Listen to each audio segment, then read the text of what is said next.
Olá, boa noite. Vamos esperar o pessoal começar a chegar. Começando a live de hoje, dia 18 de junho. Espero que o pessoal já esteja conectando aí, algumas pessoas já entrando. Bem-vindos.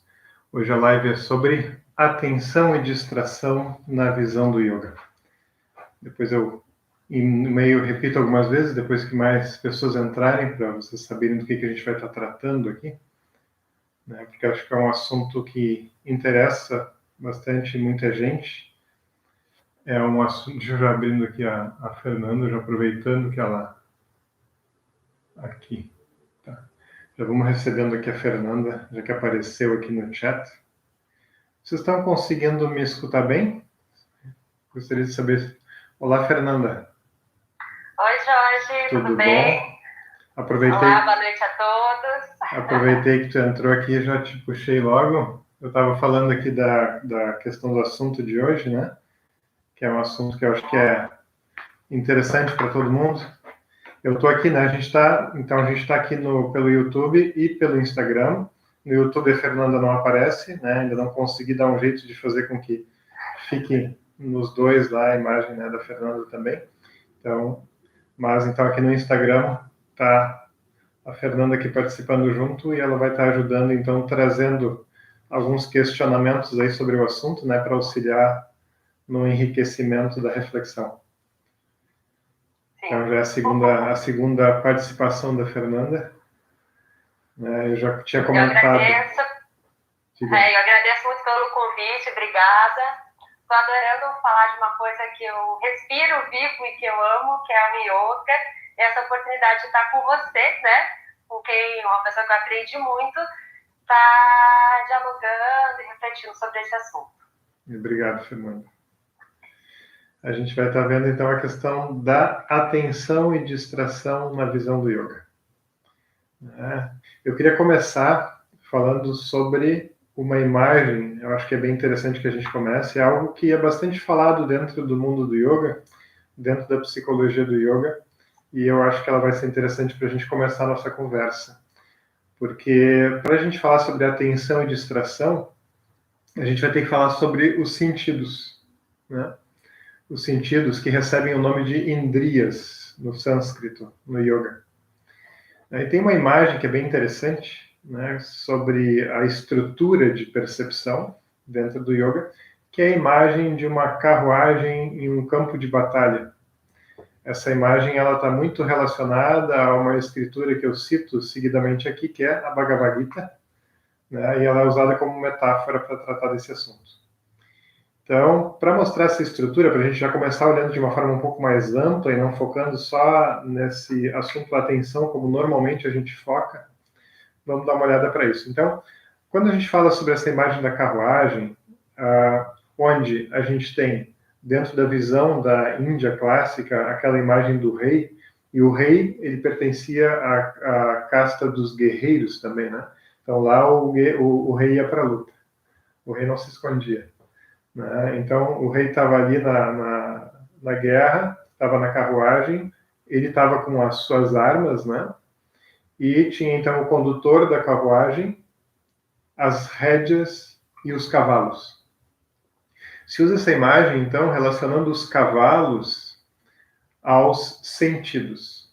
Né? Aqui a gente tem, depois eu vou falar um pouquinho para vocês, a gente tem, nos sentidos, também tem uma coisa um pouquinho diferente do que a nossa cultura, da forma como a nossa cultura aborda, onde os sentidos eles se dividem entre sentidos de ação e sentidos de conhecimento. Né? Então, a gente tem os cavalos representando os sentidos, as rédeas representando uma dimensão da mente, que é uma dimensão que ela coordena os sentidos, né? E a gente tem esse condutor que está ali junto, que seria o motorista, né? Aquele condutor da carruagem, né? E ele vai estar representando, então, a dimensão da mente que busca a verdade. E a gente vai ter aquele guerreiro ali, ou aquele rei, que ele é o sujeito último de tudo aquilo que está acontecendo naquela situação.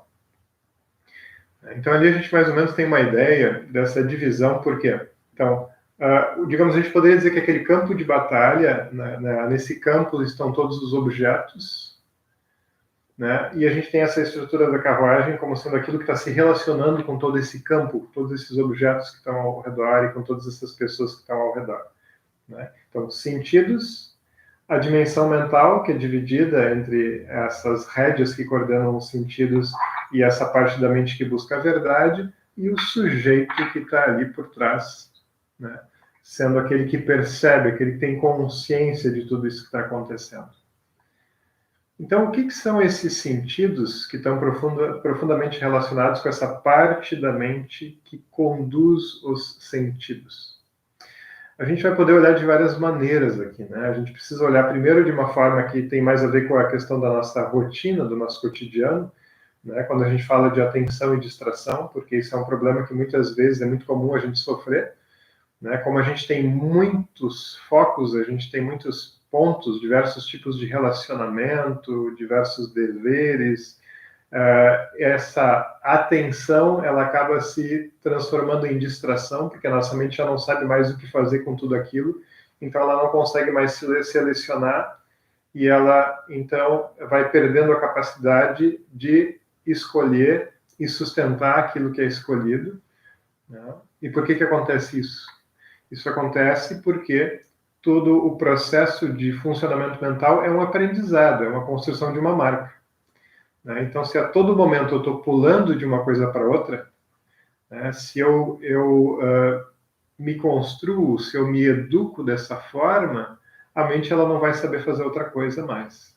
Ela vai ficar sempre pulando, né, como dizem, né, que nem um macaco que pula de um galho para o outro, ela não consegue parar e ficar num local e sensibilizar aquela relação, aproveitar aquela relação com aquele espaço, aquele local em que ela está estabelecida. Então, se a gente tem um anti-treinamento, né, um treinamento onde a gente está indo para tudo que é lado e nunca parando, nunca conseguindo ter uma quietude atenta, né, sempre tendo uma diversidade de focos, a mente, ela, então, se acostuma com esse funcionamento. Mas a gente percebe que a gente perde muito com esse anti-treinamento, porque muitas e muitas vezes a gente vai precisar de uma atenção sustentada, né? E esse treinamento, portanto, de atenção sustentada, ele tem que estar presente também na nossa vida, né? Então, o yoga, quando ele traz certas práticas específicas, ele procura, muitas vezes, focar no desenvolvimento dessa atenção sustentada. Então, a gente vai falar um pouquinho sobre isso e depois eu vou falar um pouquinho sobre aquela questão também de ao que está servindo essa atenção, né? Então, Fernanda, alguma coisinha aí sobre a questão desse ponto, desse primeiro ponto, dessa atenção mais, digamos, popular, desse mais cotidiano aí que a gente tem? Eu vou deixar claro aqui que eu vou trazer algumas perguntas iniciais, né, para quem está entrando nesse mundo do yoga, e é importante que vocês também que estão participando tragam as dúvidas, os questionamentos, porque a gente vai estar enriquecendo a nossa conversa dessa maneira. E partindo desse ponto que você falou, Jorge, eu vejo que, assim, é muito importante a gente pensar, né, e refletir sobre aonde a gente está colocando a nossa atenção, o nosso foco. Porque eu vejo que, como você mesmo falou, a mente faz isso e não pede permissão, né? A gente está sempre muito voltado para os sentidos, a gente faz isso através dos nossos traumas, dos nossos medos, das nossas ansiedades, né? E a minha pergunta é o que a gente pode fazer para que a gente consiga, nós mesmos, né, de uma maneira mais autônoma, né, tomar a rédea das nossas escolhas, não se deixando tanto levar pelos sentidos e pelos medos, né, por esses impulsos. Qual que é a primeira orientação aí? O que você tem a falar sobre isso? Tá. Eu vou aproveitar um pouquinho essa tua pergunta, porque eu acho que ela pega um ponto que é interessante, que é o ponto do conceito de liberdade, né? Porque quando tu diz assim, né, que para a gente tentar tomar as rédeas, né, e tu usou o mesmo termo que está lá também na Bhagavad Gita, né, que, pegando as rédeas como sendo aquilo que conduz os sentidos, né, conduz os cavalos, né, a gente precisa em primeiro lugar, acho que analisar um pouco o nosso conceito de liberdade que a gente tem na nossa cultura. Muitas vezes a gente fala sobre liberdade pensando assim, liberdade é fazer tudo aquilo que eu quero, tudo aquilo que eu desejo. Mas a gente não pensa de onde está vindo esse desejo, de onde está vindo esse impulso. Né? Na verdade, a gente é escravo dos próprios impulsos. Né? Se a gente for pensar bem, esses impulsos, muitos deles não foram escolhidos conscientemente, com uma reflexão, com uma base de sabedoria. É apenas por um hábito que a gente não sabe muito bem de onde vem e não sabe muito bem se ele é saudável. Né? Então, esse é um dos primeiros pontos, eu acho, né, dessa questão que tu traz. Né? Ou seja, vamos reconhecer que, na verdade, a liberdade não significa a gente apenas seguir aquilo que os sentidos estão nos dizendo, né? Ou uma mente mais superficial está nos dizendo, ou esses automatismos estão nos dizendo. Porque, por exemplo, se a gente for pensar nisso, uma campanha publicitária poderia nos escravizar facilmente, né? Ou seja, alguém constrói uma boa, né? Tu como jornalista sabe, né? A base do jornalismo é a publicidade também. Né? Eu comecei a fazer, depois larguei. Né? Então, os primeiros semestres ali da faculdade de comunicação, pelo menos, eram assim. Dizem que tudo que é publicidade não é jornalismo. Mas quando eu comecei a fazer comunicação... ninguém quer mostrar é jornalismo. Porque a publicidade é o que todo mundo quer mostrar. Mas tem aquela base, né? Quando eu fui fazer publicidade na URGS, aqui em Porto Alegre, o início da comunicação social, que juntava relações públicas, publicidade e jornalismo, os primeiros semestres de comunicação, né? A base, pelo menos, era a mesma. Aí depois ia para outra direção, né? Mas, assim, uma campanha, uma publicidade, ela pode ser bem usada ou mal usada, né? Então, assim, se ela está sendo mal usada, facilmente ela se torna também um meio de nos escravizar. Ela joga alguma coisa que ela sabe que mexe com os nossos desejos e ela nos conduz. Então, a gente tem que pegar no conceito de liberdade, a gente tem que refletir sobre uma questão de liberdade interna, né? Ou seja, eu estou reconhecendo se aquilo realmente é uma escolha profunda minha ou é algo que vem de influências externas ou de marcas que não são sábias do meu passado, né? Mas daí a gente tem, então, como tu colocou bem, a gente tem essa percepção de escolhas, a gente tem ali os sentidos, né? E a gente, então, vai começar a pensar como é que eu faço para que eu possa, a partir dessas escolhas que eu fiz, e espera-se que elas tenham uma boa base de conhecimento, conseguir sustentar, né? Eu preciso realmente conseguir fazer uma certa limpeza aí, né? Por exemplo, porque se a minha mente está muito tumultuada, né, eu vou ter dificuldade de conseguir realmente segurar e eu direcionar. Então eu preciso fazer um processo que no yoga a gente chama de processo de shamana, um processo de pacificação, para primeiro conseguir fazer como se fosse uma decantação, acho que é a palavra certa, né? Ou seja, fazer com que as coisas elas parem um pouquinho para poder ir um pouquinho mais profundo, se acalmar esse espaço mental, para que depois, então, eu possa dizer assim, agora o que eu vou colocar é tal coisa. Agora eu escolho o que eu coloco ali, né?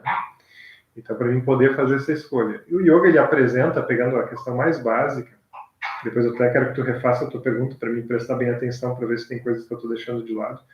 Mas a questão mais básica é a questão de eu aprender a colocar um esforço e manter aquele esforço que foi escolhido, né? A Solange está perguntando qual é o assunto de hoje.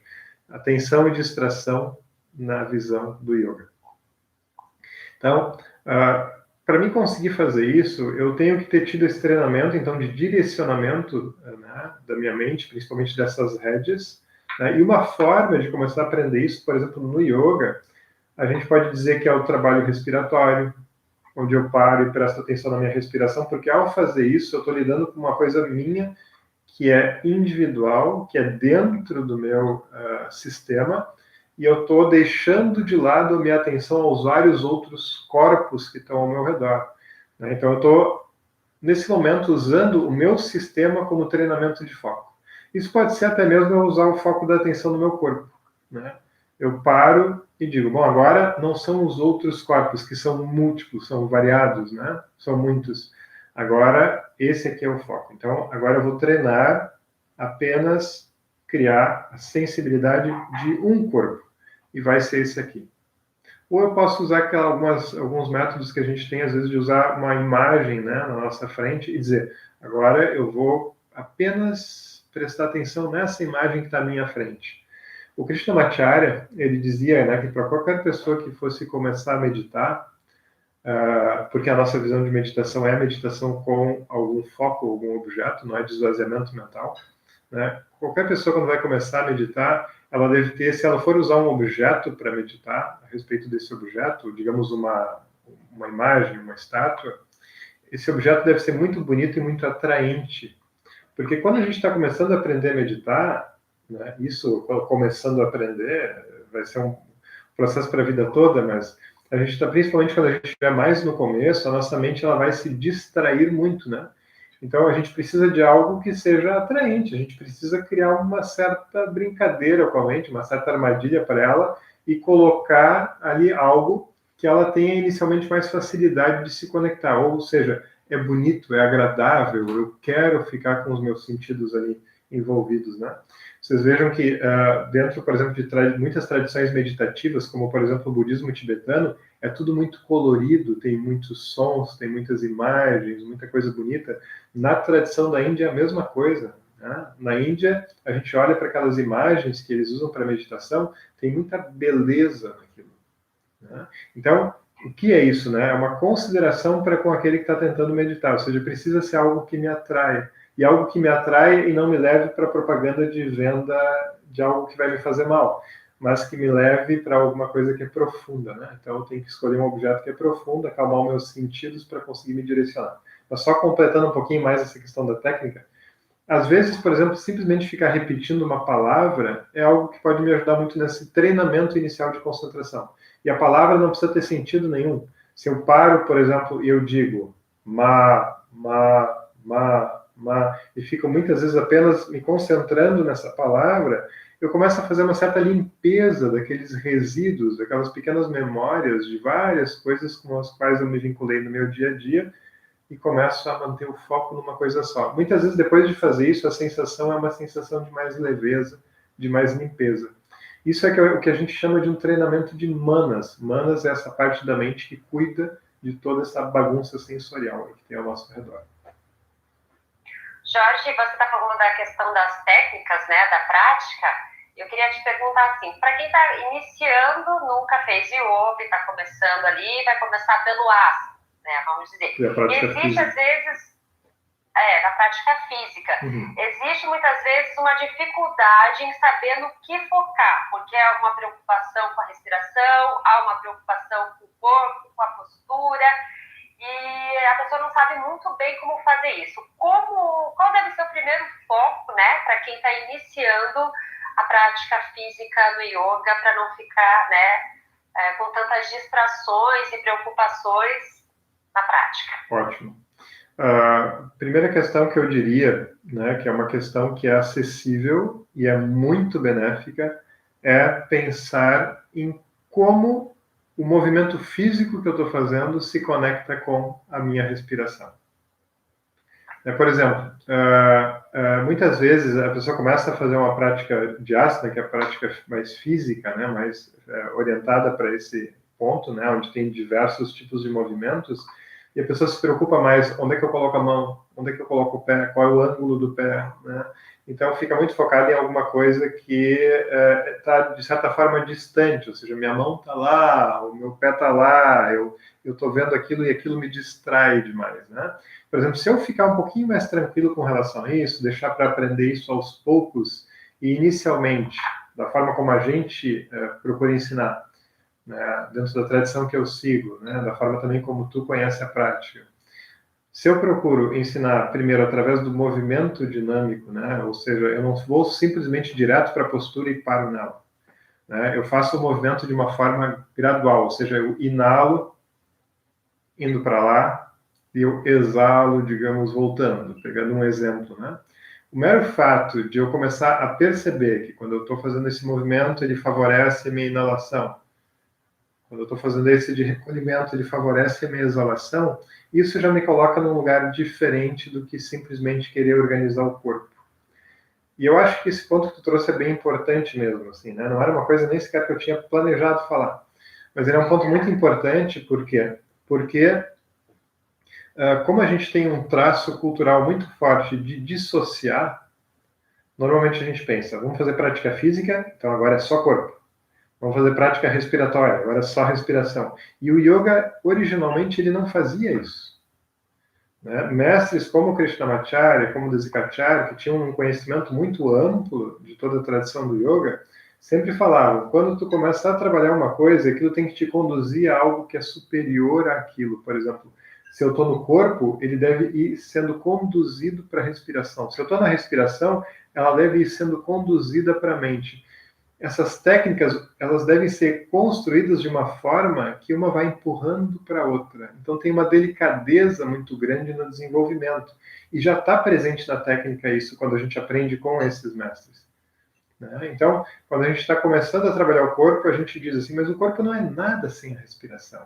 É a respiração que dá vida para ele, que dá sensibilidade para ele. Então, usa como primeiro método de construção de foco unir o movimento físico com aquela etapa específica da respiração.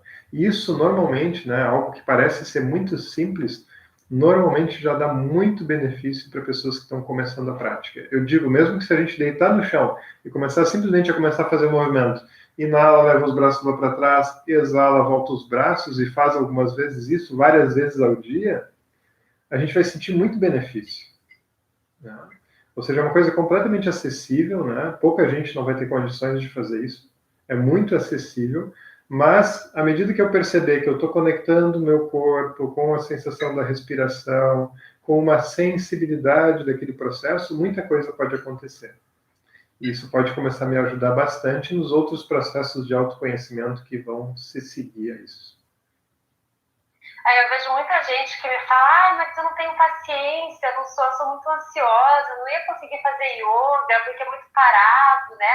Não ia conseguir ficar prestando atenção.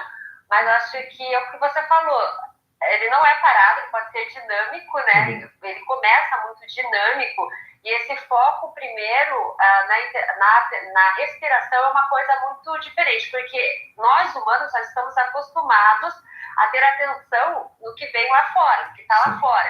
Então, o yoga, ele faz esse processo inverso, né, Jorge? Ele traz a atenção para o interno, ele faz essa ligação entre o corpo e mente. Então, você não precisa ser uma pessoa super calma e zen para começar a fazer yoga. Não, né? Aí não precisa nem fazer. A gente não procura por causa disso, né? A gente procura por causa dos nossos obstáculos, né? Senão a gente não precisaria. Então, e nisso a gente deveria entender que se o método ele não está levando isso em consideração e não está feito de uma forma que consiga conectar a minha ansiedade, é porque o método está mal feito. Não é problema meu, é problema do método. Então procura outro método. Né? Significa que o método ele não está adequado. Né? Então, na verdade, o yoga ele tem um conhecimento muito amplo de ferramentas, que por isso que a gente sempre fala, ele deve ser adaptado a cada indivíduo. Porque cada indivíduo está num estado mental muito diferente, numa condição muito diferente, portanto a ferramenta é diferente. Senão seria que nem eu ir num médico e se eu chego lá com dor de cabeça, ou com depressão, ou com estresse, ele me dá sempre o mesmo remédio. Isso não pode ser assim, né? Isso é o médico que está errado. Né? Então não pode ser dessa forma. A gente tem que analisar, olhar a condição da pessoa e verificar o que vai então realmente ajudar ela, porque existe uma quantidade, né, gigantesca de métodos e eles estão ali para serem escolhidos, não para a gente consumir todos, para serem escolhidos conforme a necessidade, né, daquela pessoa naquele momento da vida dela. Jorge, como lidar com retrocessos na prática, assim? Porque, às vezes, o resultado, como desenvolver foco, atenção, são de médio a longo prazo. Sim. Você não vai desenvolver isso, né, de um dia para o outro. E, às vezes, as pessoas acabam desanimando e achando que yoga não é para elas, né? Mas como manter essa energia na prática também e não deixar a atenção se dispersar, né? Na medida que bate o desânimo, Sim. bate a preguiça, como fazer isso? Eu acho que uma primeira questão é uma questão de educação, por exemplo. O que eu estou chamando de educação? Assim, é um reconhecimento de algo que é importante a gente ter. O que significa quando a gente está fazendo um esforço e a gente olha e pensa, está indo muito devagar, eu desisto. Significa ir rapidamente para a direção contrária. Ou seja, não existe neutralidade nesse processo. Durante o dia inteiro, a gente está sendo ou levado para uma construção de distração, que é o que acontece ainda mais hoje em dia, né? Com toda a quantidade de coisas virtuais, quantidade de coisas para a gente focar, para a gente resolver. Eu sempre falo que eu me lembro da minha infância, quando chegava de tardezinha, os pais estavam em casa, todo mundo ali na sala de estar, talvez olhando uma TV. Hoje em dia isso não existe praticamente, a gente não tem mais hora, não tem mais fim de semana. Então a gente está numa condição que é uma condição bastante perigosa para toda essa parte de atenção, toda essa parte de distração, né? Então, a gente precisa realmente cuidar muito disso, porque enquanto a gente não está tendo um cuidado, é como se a gente dissesse assim, ó, eu vou lá, eu tomo banho, mas depois suja de novo. Eu não sinto muito benefício disso. Para de tomar banho, então. Experimenta. Logo, logo alguém vai reclamar do lado. Né? Então, porque não existe essa neutralidade. Na verdade, ou eu estou colocando algum esforço, né, para conseguir compensar, conter um estrago, uma distração que vai se acumular e que vai virar cada vez mais uma marca forte de comportamento, ou eu estou cuidando disso, contendo um pouco e levando devagarinho para o outro lado. Pode parecer um resultado lento, mas se a gente for olhar para o que estava acontecendo antes, na verdade é muito rápido o benefício. É que a gente é meio guloso quando a gente começa a fazer alguma coisa e a gente esquece como é que a gente estava, né? Ou seja, é muito diferente a gente observar, quando a gente solta realmente, vamos pegar a imagem das rédeas, né? Quando a gente solta as rédeas por 10 anos, ver o que acontece nesses 10 anos e quando a gente diz assim, eu vou cuidar um pouco disso. Por exemplo, solta as rédeas na comida, na alimentação, durante 10 anos, o que acontece? Ou quando eu digo assim, não, eu vou cuidar um pouquinho aqui da qualidade, mesmo que não seja grande coisa, mas eu vou cuidar um pouquinho da qualidade do meu almoço, da minha janta, né? A diferença vai ser gigante, vai ser enorme no tempo acumulado que a gente vai ver. Então a gente deveria lembrar disso, porque quando a gente começou a tomar banho, a gente brigava, a gente não queria tomar banho. A gente achava que era uma perda de tempo aquilo. Né? Hoje em dia, esse outro cuidado, a gente como adultos, a gente tem mais coisas a aprender do que apenas a tomar banho. Né? Então, esses outros cuidados vão ter que ir sendo inseridos, né? E faz parte de uma coisa que é um pouco mais delicada, é um pouco mais sutil, não é tão evidente, né? Então, a gente precisa fazer um esforço para se dar conta da importância disso. Eu acho que a psicologia do yoga, ela vem de encontro uma coisa bem importante, até para a gente conseguir canalizar essa energia, continuar nesse caminho, não desistir, que é, ok, hoje eu não estou muito assim para fazer a prática física do yoga, mas durante o meu atendimento, né, eu recebi leituras, eu recebi uma meditação, pranayama, que também servem como ferramentas, né, para sustentar a minha intenção nesse caminho, né, Jorge? Sim, com certeza. Né? Então, é tudo, na verdade, mesmo técnicas que são aparentemente mais avançadas no yoga, ou técnicas que são básicas, elas normalmente vão estar lidando com essa dimensão da atenção, porque é algo que é muito básico no funcionamento mental. Quando a gente fala sobre mente no yoga e no Sankhya, que são esses conhecimentos integrados, né, a respeito do ser humano dentro da psicologia do yoga, a psicologia tradicional da Índia, né, a gente divide a mente entre Manas, Ahankara e Buddhi. Eu tenho um conceito que é mais amplo para tudo isso, que é o conceito de Chitta. Tá? Mas esse Manas, Ahankara e Buddhi normalmente se referem a 3 diferentes dimensões mentais, onde essa que são as rédeas é a parte que se relaciona mais com o exterior e com essa função de atenção ou distração, né? E a Ahankara está mais relacionada, é mais semelhante ao nosso conceito de ego, né? E Buddhi, que é essa terceira, é mais essa busca de uma percepção mais ampla, que não é só a partir da minha experiência, mas é uma busca de compreensão de uma verdade maior que vai além apenas da minha individualidade, né? Então, mas quando a gente está trabalhando mesmo aquela mais ampla, que é trabalhado, essas três são trabalhadas no yoga, mesmo essa dimensão mais sutil, mais profunda, ela necessariamente tem que estar ancorada nesse ponto de atenção. Então, quando eu trabalho com o corpo, a atenção inevitavelmente vai estar sendo trabalhada, quando a gente está falando sobre técnicas de yoga adequadas. Quando trabalha com respiração, inevitavelmente construção de atenção é trabalhado. Quando tu fala mesmo sobre prática, que tem algumas práticas que são mais devocionais, né, como prática de mantra, inevitavelmente afeta bastante também positivamente a questão da atenção. Quando a gente está falando sobre vários tipos de meditação, tudo tá de alguma forma relacionado com o desenvolvimento de atenção. Esse é um ponto, né, que é um ponto básico da mente que sempre está envolvido ali.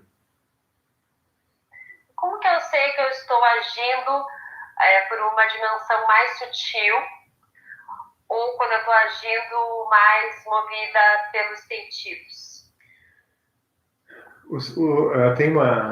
Tem muito sobre isso dentro, por exemplo, da Bhagavad Gita, no capítulo 2 dela, que é um dos meus capítulos preferidos, porque ele está num momento ali de transição, de ensino sobre o ser humano, sobre o que é o caminho de autoconhecimento. É um momento muito bonito dessa escritura, né?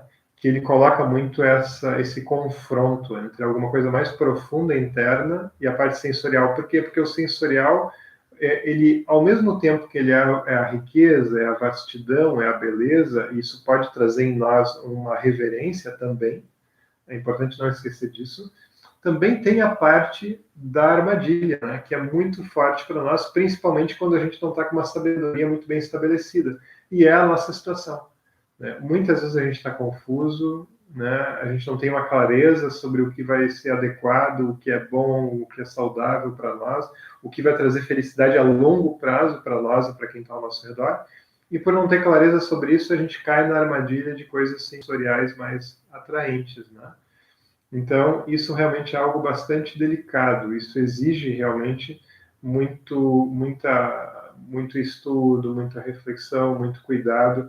Eu acho que tudo aquilo que é muito impulsivo, né, facilmente vai nos deixar cair em armadilha. Sempre é importante a gente conseguir ter aquele espaço, né, onde a gente olha para aquilo e observa: será que realmente essa é a direção correta? Ou seja, aquilo apareceu na minha frente, né? Mas talvez não seja porque o destino colocou à minha frente e é para mim. Talvez, brincando um pouco com isso, talvez é porque o destino esteja me testando. Então, não é necessariamente porque apareceu, então deve ser bom para mim. Não, porque vai aparecer ao longo da minha vida tudo que é coisa na minha frente. E eu é que vou ter que ter a capacidade de discriminação, né? Então, o que é dito é que a gente tem que ter realmente uma paciência, uma tolerância, uma capacidade de olhar e não seguir esse primeiro impulso e estar muito bem estabelecido em alguma coisa mais interna, né? Para a gente poder olhar e pensar: será que só porque é colorido é bom? Será que só porque é cheiroso é bom? Será que só porque está lá assim, fazendo assim para mim, né, é bom? Talvez não, né? Agora, não adianta a gente querer que essa habilidade ela realmente seja construída na hora da situação. A gente tem que ter o trabalho prévio. O yoga fala muito sobre essa questão do trabalho prévio. Tem um sutra, né, nessa principal escritura sobre o sistema de yoga, que é o Yoga Sutra, que ele fala sobre o conceito de Heyam Dukam Anagatam, que é o conceito de que o sofrimento ele precisa ser evitado a partir de um método que previna ele. Né? Na hora que a confusão ela se estabeleceu, que a minha mente não está bem, eu não vou conseguir naquela hora começar a preparar a mente para não responder mal. Né? Eu tenho que ter um trabalho cotidiano, eu tenho que ter um trabalho de prevenção. Né? Eu tenho que estar indo nessa direção através de um cuidado permanente dentro da minha vida, para que quando surja a situação desafiante, ou mesmo a atração de uma coisa que na verdade não faria bem para mim, né, eu possa naquele momento olhar e não, talvez isso não seja adequado agora. Né? Porque é inevitável, a gente não tem como dizer assim, não quero que os sentidos me enganem, não quero que os sentidos me atraiam. Não, é a natureza deles, isso é bonito, isso faz parte da beleza da vida. Né? Mas a discriminação é essencial para a gente poder transitar entre a beleza da vida, né? Para que não vire veneno. E a prática do yoga, ela nos ajuda a essa discriminação, né? Porque a gente fala, estar presente no momento, né? Estar atento ao momento presente, né? O que já não é muito fácil. Então, sim, seria um treinamento, a prática formal, né? Para a vida, para a gente levar essa atenção, esse, vamos dizer assim, dar um passo para trás e conseguir ali refletir se isso seria bom ou não, te dar essa qualidade na vida, no dia a dia? A atenção é a parte mais instrumental, eu diria. Assim, a máquina funcionando razoavelmente bem. Mas é inevitável, a gente não tem como fugir da necessidade de uma educação em yoga, que eu chamo. Né? Ou seja, eu preciso conseguir melhorar o instrumento e eu preciso melhorar também o meu conhecimento sobre o que vai ser adequado e o que vai me levar para um lugar melhor e levar quem está ao meu redor também para um lugar melhor. Porque é como se a gente tivesse, por exemplo, um carro, né, com uma grande potência. Eu posso usar aquele carro com muita potência para fazer um salvamento rápido, né? Surge uma necessidade, alguém está passando mal e eu vou lá rapidamente consigo chegar naquela pessoa, ou eu posso simplesmente ficar brincando de autorama na rua e matar alguém, né? Então, eu posso usar para alguma coisa que é de uma grande ignorância, uma imbecilidade, ou eu posso usar para alguma coisa que é muito benéfica, né? Então, não basta o instrumento funcionar bem. Ou seja, muitas vezes, um problema do yoga moderno é que as pessoas ficam refinando o instrumento, mas não tem o processo de aprendizado da educação. E isso é uma coisa que, tradicionalmente, no yoga nunca foi separado. Né? E isso é que vem através do conhecimento, que vem através da nossa relação com o nosso professor, com a nossa professora, que vem através do aprendizado que a gente tem, por exemplo, a Bhagavad Gita, o Yoga Sutra, dessas escrituras, porque elas falam sobre isso. Como juntar aquilo que é saudável, aquilo que não é danoso, né? Como ter um bom aproveitamento da vida e como melhorar o instrumento. Se essas duas coisas, em algum momento, elas não se colarem, eu posso dar um bom instrumento para causar dano. Né? Isso é uma preocupação de todos os professores, né, dentro das linhagens tradicionais do yoga. Isso logo vem como um cuidado paralelo ao processo de ensino de melhora do instrumento, corpo e mente.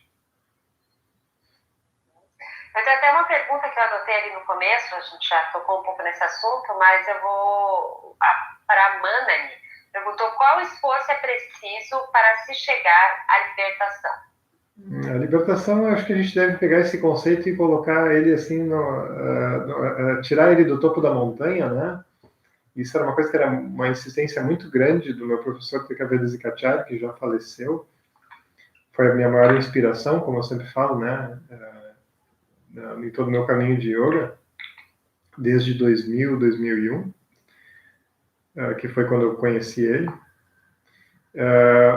Então a gente deve trazer para alguma coisa que é palpável, alguma coisa que é próxima. Por exemplo, quando eu penso, como eu falei ali na live, onde eu estava junto com a Cris Gans ontem, né, na live dela de quarta, por exemplo, se eu começo a olhar, por exemplo, para a minha capacidade na minha relação com os meus filhos ou na minha relação com a minha esposa, né, que libertação eu quero nesse relacionamento? A libertação que eu quero nesse relacionamento é para poder fazer algo que possa realmente estar de acordo com o amor que eu sinto por essas pessoas. Quando eu não consigo, eu não estou livre. E muitas vezes eu não consigo e não estou livre. E isso me dói. E dói neles também. Então, eu acho que o mais importante é a gente entender a partir dessa questão dos relacionamentos, dessa questão mais básica, né? Ali realmente vai ser o nosso principal ponto de atenção e ali a gente vai enxergar melhor o que está acontecendo. E se a gente não enxergar, alguém vai nos ajudar. É só prestar atenção. Né? As pessoas vão chamar a nossa atenção, né, de que não está legal. Né? E libertação, eu vejo muito que libertação no yoga, né, é mais questão de uma qualidade mental, né, onde você está conseguindo se sentir bem, né, mesmo em situações, não bem, mas mais equilibrado mesmo em situações que não são tão favoráveis, né, Isso é um processo que é, como você disse, ali no meu relacionamento, é ali no meu trabalho. Não existe uma... Né, pensar numa libertação já geral, pensar primeiro nessas pequenas libertações mentais, né? A parte difícil mesmo é essa que está em contato conosco no dia a dia, né? É ali que vai estar o nosso treinamento e o nosso foco, né?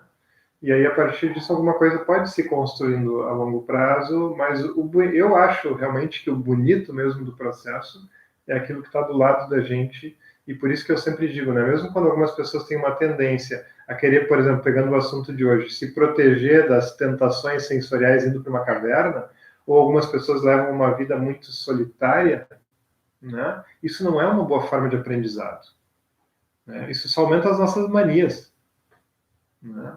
Porque, na verdade, a melhor forma de aprendizado é a gente ter relações ricas, né? Por exemplo, eu fico feliz enquanto professor quando eu vejo que tem muitos alunos meus que são professores. Quando eu vejo que essas pessoas elas estão desfrutando do processo de aprendizado comigo e estão na vida aparecendo, se realizando e fazendo muita coisa. É isso que me alegra, né? Então, o que me alegra é saber que, a partir dos meus esforços, muitas pessoas também estão aparecendo e também estão se realizando nos seus esforços, né?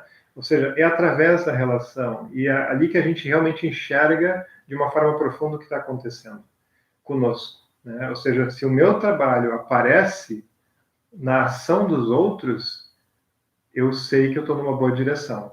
Se eu estou escondido, eu estou solitário, eu estou afastado, achando que ali eu protejo a minha liberdade, não, porque na verdade eu estou provavelmente imitando uma calma, uma tranquilidade por estar me protegendo. Na verdade, eu só consigo perceber realmente se eu tenho calma, se eu tenho um foco, uma atenção adequada, quando eu estou num momento de confronto. É claro que eu preciso também ter o meu treinamento, eu vou estar lá em casa me preparando um pouquinho para estar melhor, mais saudável, mas se eu não sair para a rua, eu não sei a minha real condição. Ou seja, eu vejo a minha real condição nos relacionamentos do dia a dia. É ali que está esse, não é uma palavra muito boa, mas é ali que está o confronto, porque é ali que eu vejo se realmente eu estou caindo em muita armadilha ou não. Se eu fico retirado, se eu fico escondido, pode dar uma falsa sensação de calma, de controle, mas na verdade é só porque eu coloquei uma grande armadura na minha frente e não estou sentindo nada, né? Não é porque eu realmente aprendi como lidar com as relações e com aquilo que vem lá de fora. Não teve realmente um amadurecimento, eu apenas estou escondido, né? Isso é muito importante a gente saber. Tem a pergunta aqui da Silvan Clávia. Ela pergunta qual a importância da prática nos diversos sentidos e qual a proporção disso. Não sei se eu entendi. Talvez, será que a pergunta está relacionada... prática em geral. Tá, pegando a prática formal, né? Para quem me conhece, eu fujo um pouco, às vezes, de ficar falando só sobre prática formal, porque tem toda uma outra parte ali, né, que é a parte do cotidiano, né, que tem que ser a base, né, a base mais forte que o professor tem que estar puxando. O professor que fica ensinando só técnica e prática não é professor de yoga, né? Então, a gente tem que estar cuidando ali dessa questão realmente das relações. Então, quando a gente fala de prática formal, mas tudo bem, vamos olhar para essa questão. A prática formal, a gente está falando bastante sobre isso, né? Na prática formal, a divisão, digamos, de técnicas, ela muda conforme a fase da vida. Não por uma questão de restrição, mas pela riqueza de cada fase da vida. Esses dias depois eu fui ver no YouTube que uma das pessoas achou que quando eu estava falando sobre as diferentes fases da vida, eu estava restringindo alguma coisa. Eu não, o yoga, né? A visão do yoga, mas não é isso, é que o yoga está vendo a riqueza, o quanto é diferente a riqueza de cada fase. Por exemplo, uma criança tem uma riqueza diferente da riqueza do adulto, né? Uma pessoa que está na etapa final, nas últimas décadas de vida, ela tem uma riqueza diferente da riqueza da criança. São diferentes riquezas, diferentes contribuições, diferentes formas de se relacionar com o mundo ao redor, e cada etapa tem algo muito importante para cumprir. E aí os métodos, as técnicas ou a prática formal, ela também tem que estar respeitando isso. E é por isso que, se a gente está seguindo um rumo maduro, a prática da criança não pode ser igual à prática do idoso. A prática do adulto não pode ser igual à prática do idoso, a prática do adulto não deve ser igual à prática da criança, né? Então, a gente tem mais processos introspectivos e meditativos mais para o final da vida e mais processos sensoriais e de descoberta do corpo e do mundo ao redor na etapa da criança, né? Então, isso é que vai mudando, né? O direcionamento das técnicas e dos métodos, né? Por exemplo, o momento onde a gente mais teria prática de asana seria durante ali o período da criança e do adolescente. À medida que vai indo para a idade adulta, isso vai se misturando com uma grande quantidade de prática mais de sensibilidade respiratória e, aos poucos, o desenvolvimento mais aprofundado da meditação. Acho que é isso. Eu acho que a gente também pode colocar essa pergunta assim, como qual a importância da prática na vida, no dia a dia, como você mesmo estava falando, na qualidade dos meus relacionamentos. Me refiro à parte física, asanas, parte psicológica, parte espiritual ou mais mística, pois em geral não encontramos tudo nas aulas. Sim. É que as aulas, a gente tem algo que com certeza, eu não quero criticar isso, né? Com certeza a aula em grupo tem uma contribuição para a gente, né? Ela nos ajuda a poder lidar melhor com a vida, a poder ter uma tranquilidade um pouco maior se ela for bem ensinada. Ou seja, nada de postura difícil durante uma aula em grupo, porque é muito fácil se machucar e várias pessoas que estão ali provavelmente não tiveram o preparo adequado para aquilo. A não ser que eu tenha uma condição ideal em que aquele grupo, eu comecei aquele mesmo grupo com práticas muito simples ao longo dos anos, todo mundo teve uma mesma condição de melhora, de habilidade, de força, flexibilidade, condição respiratória, condição emocional, e aí tudo vai andando muito. É difícil esse ideal se cumprir. Então, num grupo, a gente tem que fazer algo que é muito básico, deveria, pelo menos, ser trabalhado assim, algo que é simples, acessível, né? E no processo individual é que a gente vai poder olhar e vai cumprir com todos esses aspectos que ela corretamente colocou, né? Ou seja, aí a gente vai ver, o foco aqui está na questão mais educativa, vamos tentar entender mais uma questão emocional que está surgindo. O foco aqui vai ser trabalhar mais o pranayama, a prática respiratória, né? Quando a gente trabalha individualmente, a nossa forma de trabalhar, que é a única maneira como eu trabalho, a não ser em cursos de introdução ao assunto, né?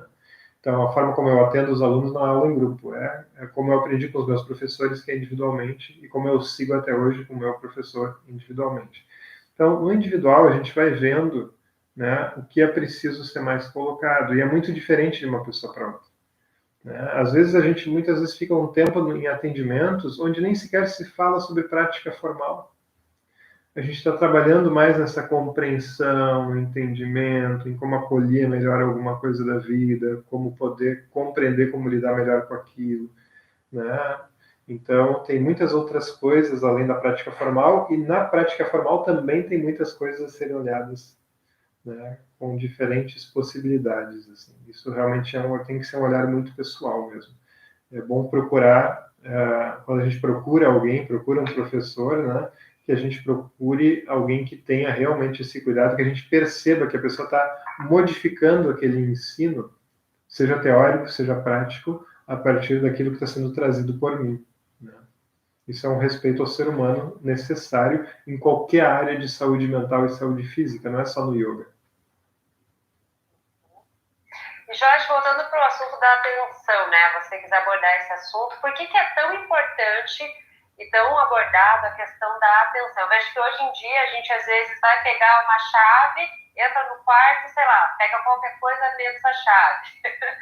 Ou, tipo, esquece que leu, acabou de ler uma página do livro e esquece. Né? Porque a gente está sempre mesmo com os sentidos muito voltados para fora, ou mesmo para o que está acontecendo dentro em relações de ansiedade. Por que no yoga é tão importante falar disso? Eu queria que você voltasse a falar um pouquinho daquela parte que você começou mesmo introduzindo, a questão dos sentidos, e por que é tão enfatizado isso no yoga? Em primeiro lugar, é natural a gente perceber essa dificuldade, né? Porque a gente, principalmente na vida adulta, a gente tem uma sobrecarga, né? Essa sobrecarga se dá pela nossa própria responsabilidade. A gente tem um dever na vida adulta perante o outro, né? Tanto perante nós mesmos quanto perante os outros, né? É a fase social, é a fase familiar, né? Ou seja, eu vou estar cuidando de mim, mas vou estar também cuidando de muitas pessoas através do meu trabalho e através da minha vida em família. Então, é até saudável a gente perceber que tem essa sobrecarga em algum grau, porque significa que a gente está cumprindo realmente com aquilo que é esperado de nós.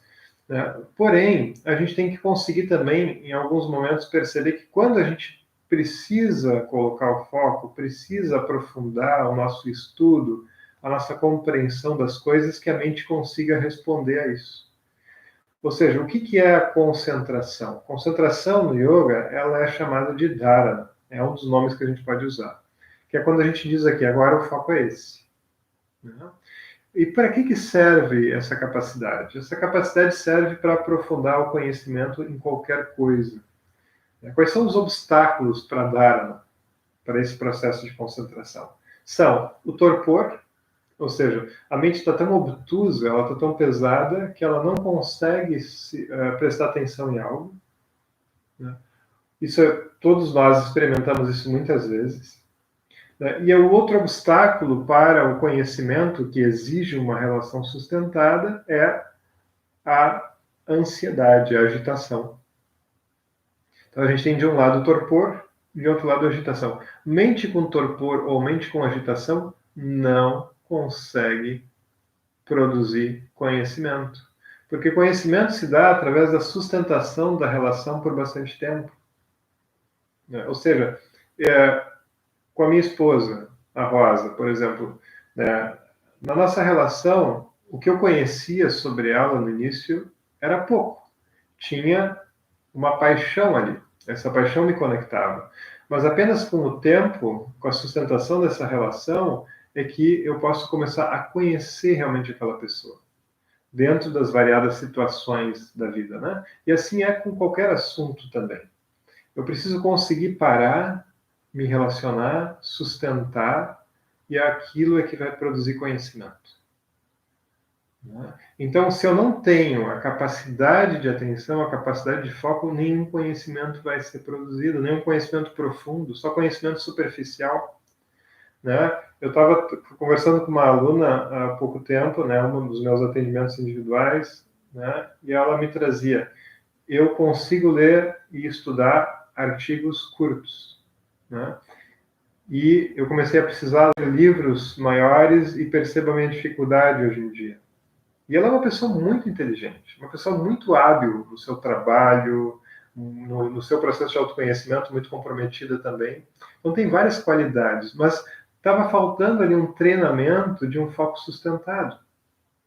Né? E eu comentei com ela, o teu trabalho principal vai ser agora a sustentação da leitura de livro. Né? E isso é uma coisa que também hoje em dia cada vez é mais rara, mas que precisa ser resgatada. Né? Porque um livro, ele faz, eu vou hoje, amanhã, depois da manhã, e algo que eu não sei ainda o fim, mas eu vou indo. Se a gente ficar só lendo artigos pequenos, a gente não vai conseguir desenvolver essa capacidade desse aprofundamento. Né? Então, isso é um exemplo apenas desse ponto de por que é tão importante a atenção. Né? Tem uma pessoa que colocou, né? Estou lendo o livro O Coração do Yoga, que é do professor TKP Dizikachar, né? Que fala no início bastante da questão do foco. Então, realmente, né? Então, o foco ele não está ali por si só. O foco porque é importante ter atenção. Não, porque ele é o alicerce para a produção de muita coisa na nossa vida e para a construção de conhecimento verdadeiro, que é algo que tem que ser profundo, tem que ser sustentado ao longo do tempo. Né? Então, acho que isso é uma das principais questões realmente aí. Vou trazer algumas... Do yoga... Pode falar. Pode falar. Vou trazer algumas citações da Bhagavad Gita, que eu gosto muito, né? Só para comentar com vocês rapidamente, assim, só como curiosidade, né? Só para não perder isso aqui. Né? Por exemplo, o verso 41 da Bhagavad Gita, no capítulo 2, ele diz, né? A mente que busca o autoconhecimento tem um só foco, enquanto a mente voltada para sucesso e fracasso tem infinitas ramificações. Aqui, por exemplo, e esse verso só é um longo assunto. Por exemplo, eu vou esse foco que eu quero ter, ele não é apenas para lidar com coisas cotidianas. É para conseguir, daqui a pouco, entender o que é mais profundo na vida e como conseguir sustentar aquilo. Se eu estou conectado com uma coisa que eu já consegui aprender e reconhecer como sendo profunda, o resto está ali também, mas não tem aquele poder todo de me carregar junto, né? Porque eu estou tentando tirar um suco daquilo tudo, que é esse suco, né? Que é algo mais profundo que eu quero tirar daquelas experiências, que as experiências vão me trazer, vão nutrir aquilo e vão embora, mas aquilo ali ficou nutrido, né? Então, isso também é uma proteção para o processo de concentração. Se eu sei o que é central, se eu sei o que é mais importante, a minha mente também responde melhor a toda essa quantidade de coisas do cotidiano. Mas eu te cortei. Eu acho que... Não, eu ia falar, mas eu acho que é muito isso que a gente vive hoje em dia, porque a gente tá lendo, assim, é bombardeado por informação, a internet, a rede social, até mesmo na faculdade, a gente acaba não lendo um livro inteiro e só artigos, e a nossa mente também fica fragmentada, né? Eu acho que o foco diz muito a energia que a gente quer sustentar. Se a gente diz muito essa frase que você falou, né?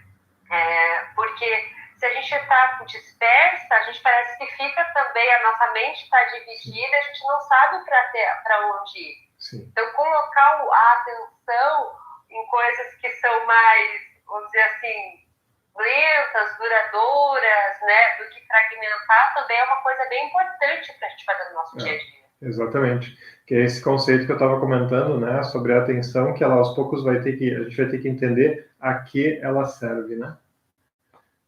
Que eu adoro aquela música, né, que é cantada pelo Lenine, né, também, né? Um dia você vai servir alguém, né? Então, acho que é uma adaptação até, né? Essa música, acho que originalmente é do inglês. É uma música muito bonita, é um conceito muito bonito que é trazido ali, né?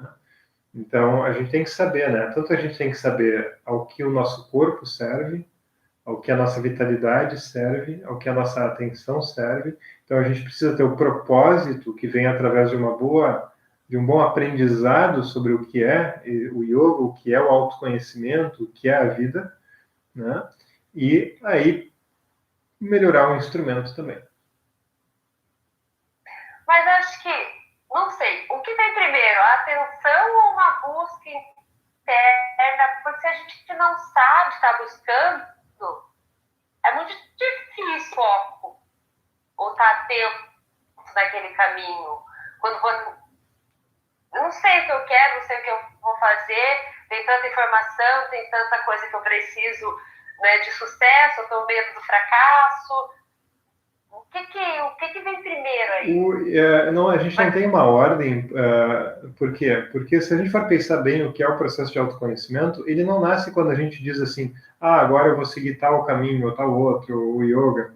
Ele já nasceu antes, né? Ou seja, todo o processo que eu tive na relação com os meus pais, na relação com a escola, o que eu tenho como tendências, né, mentais, o que eu tenho como personalidade, aquilo já estava trazendo muita coisa pronta também, né? Então, o processo, por exemplo, esse processo de construção dessa mente, que é responsável pela concentração, é algo que já na fase da criança está se desenvolvendo.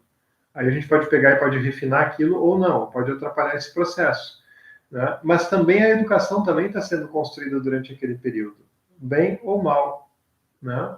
Então, mas se a gente tem uma boa oportunidade de estar recebendo uma boa influência, alguma coisa que é inspiradora ao nosso redor, na família ou na escola, né?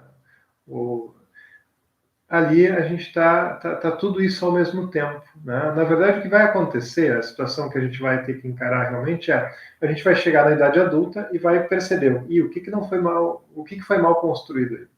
Agora a gente vai ter que começar a juntar os pedaços e ver o que a gente precisa melhorar, o que a gente aproveita, o que a gente precisa derrubar, né? E a gente, como adulto, a gente tem condições de dar conta, não tem problema nenhum, né? Porque os nossos pais, nossos professores também tiveram essas dificuldades. Não é culpa, na verdade, tanto assim de ninguém. Claro que a gente pode muito atrapalhar a vida de um filho, né?